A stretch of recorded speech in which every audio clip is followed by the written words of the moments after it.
İYİ Parti Genel Başkanı Meral Akşener, Hollanda ve Kanada parlamentoları Uygur Türklerine Çin tarafından yapılan mezalimi soykırım olarak tanımıştır. Grup başkan vekili arkadaşlarımdan talebimdir.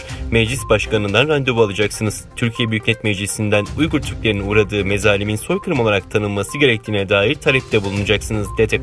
Kanada Federal Parlamentosu da 23 Şubat'ta Çin'in Uygur Türklerine yönelik uygulamalarını soykırım olarak tanımlayan yasayı onaylamıştı. 25 Şubat'ta Hollanda Temsilciler Meclisi'nde Çin'in Uygur Türklerine yönelik uygulamalarını soykırım olarak tanımlayan kararlar kabul edilmişti. Türkiye Büyük Millet Meclisi'nden Uygur Türklerinin uğradığı mezalimin soykırım olarak tanınması gerektiğine dair talepte bulunacaksınız.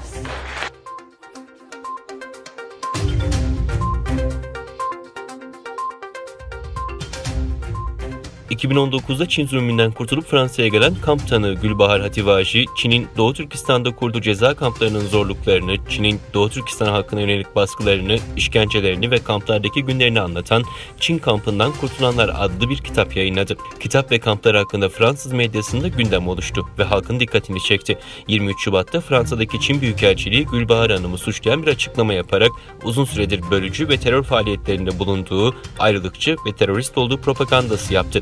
Ayrıca açıklamada Gülbahar Hanım'ın 2009 Urumçi katliamına karıştığı, Doğu Türkistanlı kuruluş liderleriyle işbirliği yaptığı ve Çin karşıtı protestolara ve diğer ayrılıkçı faaliyetlere katıldığı konusunda suçlamalarda bulunuluyor. Gülbahar Hanım, Çin'in açıklamasının tamamen yanlış olduğunu kaydetti.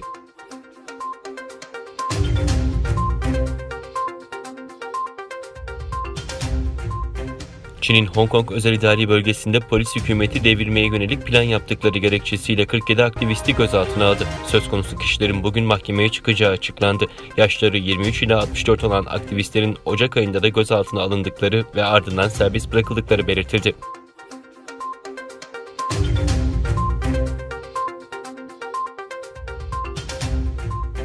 Eski ABD Başkanı Donald Trump, Cumhuriyetçi Parti içinde etkin rol alacağını kaydederken 2024'te yapılacak başkanlık seçimlerinde aday olabileceği sinyalini verdi.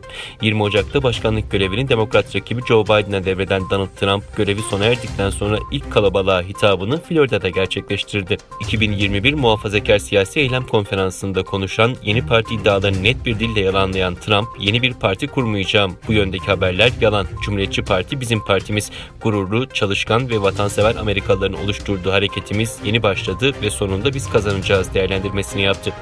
Trump ayrıca 2022 Kongre ara seçimleri ve 2024 seçimlerine giden yolda Cumhuriyetçi Parti içinde etkin ve aktif roller alacağını ve bu seçimleri kazanmak için beraber çalışacaklarını dile getirdi.